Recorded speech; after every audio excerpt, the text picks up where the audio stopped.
Hello ladies and gentlemen, Tom here from Electric Games and welcome to a new video on the brand new Crysis Remastered Trilogy. Rarely does a game receive such high praise as did the original Crysis game, released by Crytek back in 2007. Critics and gamers alike lauded the game as a product far surpassing its time. The game was so graphically advanced that many a poor GPU crashed out trying to run it. However, times have changed. Released back on the 15th of October this year is the complete trilogy. Crysis 1, 2 and 3, excluding Warhead sadly.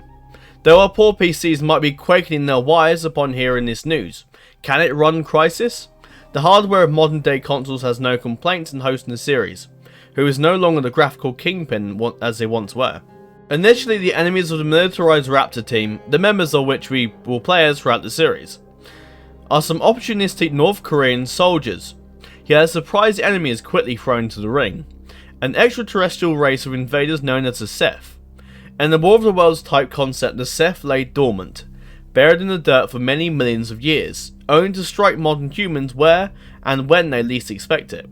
The trilogy portrays the events that follow, taking us through the road that the world takes to fight back against the invaders, and all such battles entail. Crysis 2, for example, tells the story of New York in 2023, as it is ravaged by a virus not yet understood, while our team continues the concurrent war effort against a strengthened Ceph. The Crysis series is a fast-paced first-person action shooter, revolving around playable soldiers donning upgradable Halo-style nanosuits. Soldiers are, because of the nanosuits, endowed with modes such as improved physical strength, so we can effortlessly pick up and fling enemies away in melee attacks. The speed needed to super jump and sprint across the battlefield, outwit and ambush enemies, and enhance defensive capabilities so we can get stuck into a skirmish without needing to worry about bullets. Of course, the iconic Crysis cloaking ability, facilitating binocular-fueled stealth attacks, and sneaking also features throughout. As the gritty, rough and ready and sang-froid soldiers we are, we exercise some firepower in tanks, wreak havoc from the air in helicopters, and stage some notable offensives with some massive machine guns, grenades and C4s. Especially in the latter entries to this series, does thought given to attacks pay off? We can hack into the elaborate Ceph technology and have it revolt against them, playing smarter, not harder. As is often the case in newly released first-person shooters, the in-game enemy AI can at times be oblivious, and can negatively impact the buzz of battle, but I would suspect that patches in the near future will help to ameliorate this issue, if they have not done so already. The original Crysis game was remastered last year, and released exclusively to Epic Games, but became widely available in September of this year to contribute to the trilogy. All three titles look to link up in spectacular 4K and 60 frames per second fashion.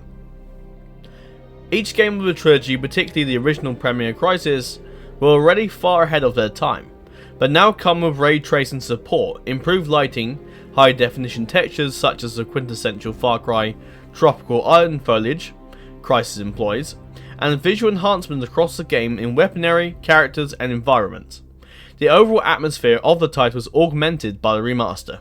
I am an enthusiastic fan of responsive sandbox gaming environments, wherein our surrounds are not rigid but are dynamically moulded by our actions. Crysis games excel in this regard, as we can shoot down shacks and blow up buildings willy-nilly. It is great.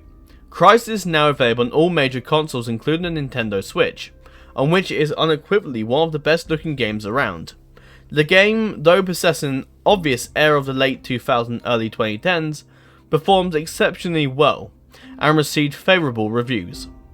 The world we find ourselves in today did not turn out quite how Crysis had envisioned, but the erroneous foretelling takes nothing away from the quality held by the Crysis saga, a timeless concept, fantastic gameplay for its time, but visuals that looked and felt dated.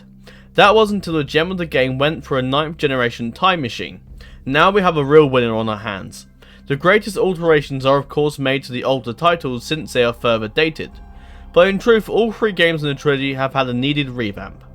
If you have not yet been through the Crysis experience yet, or if you are seeking a taste of nostalgia, get your gaming thumbs on the Crysis trilogy. Some fans are even hoping that the proceedings of the game will go to the development of a 4th Crysis game. Chance will be a fine thing. If you are looking solely for the first game, you can pick up the Crysis Remaster in the description of the video. However, if the Trilogy is what looks to float your boat, as it would mine, you can find that there as well. Thank you all very much for watching this video on the brand new Crysis Remastered Trilogy. I hope you enjoyed this video, and if you would like more of what we have to offer, make sure to subscribe and hit that bell button to keep notified as to when we upload a new video. Also, feel free to like the video and leave a comment with any creative feedback that you may have for us, or what your opinions are on the new game, or games rather. That is all for now, so I hope you have a fantastic day, and we will see you all in our next video. Farewell and stay electric.